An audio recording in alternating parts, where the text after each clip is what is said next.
ყველა სტომატოლოგის ცხოვრებაში დგება ისეთი მომენტი ხოლმე, რომ უნდათ ყველაფერი ისწავლა.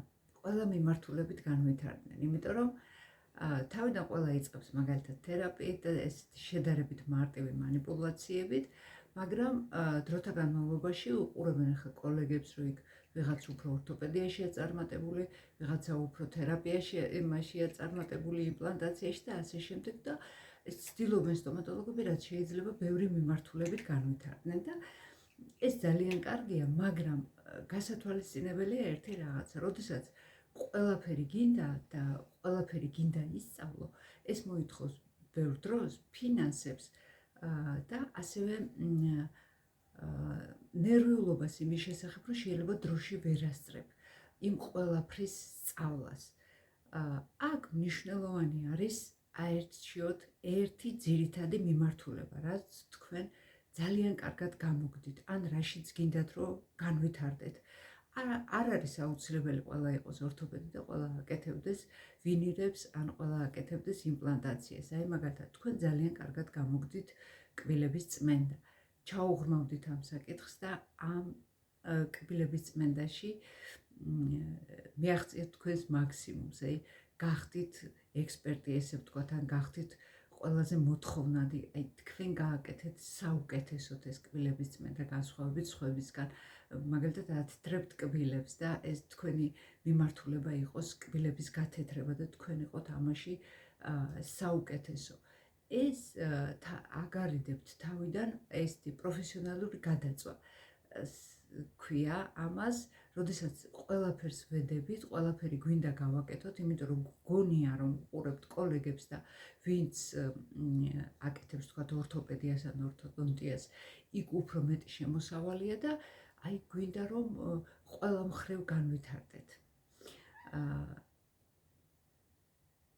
ეს ზედმეტ შფოთვას იწვევს და პროფესიონალურ გადაწვას როგორც ვთქვი.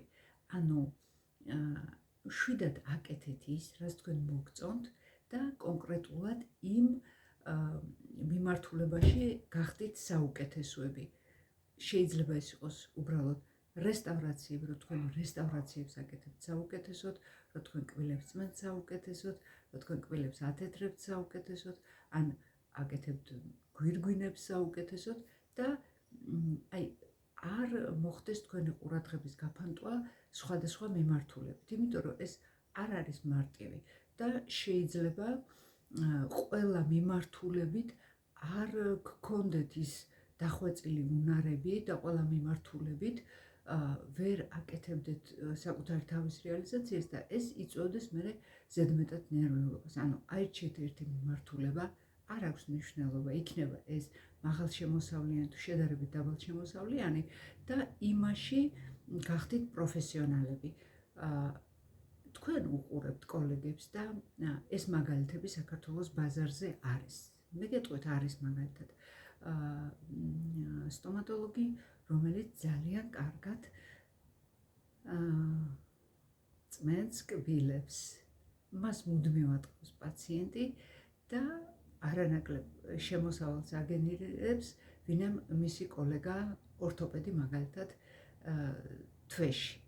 თავარია კიდე ამასთან ერთად, რა თქმა უნდა, სწორ ადგილას მოხვდეთ ისეთ კლინიკაში, სადაც სისტემა აწყობილია და თქვენი ეს ვიწრო სქილები, ასე ვთქვათ, არის დაფასებული.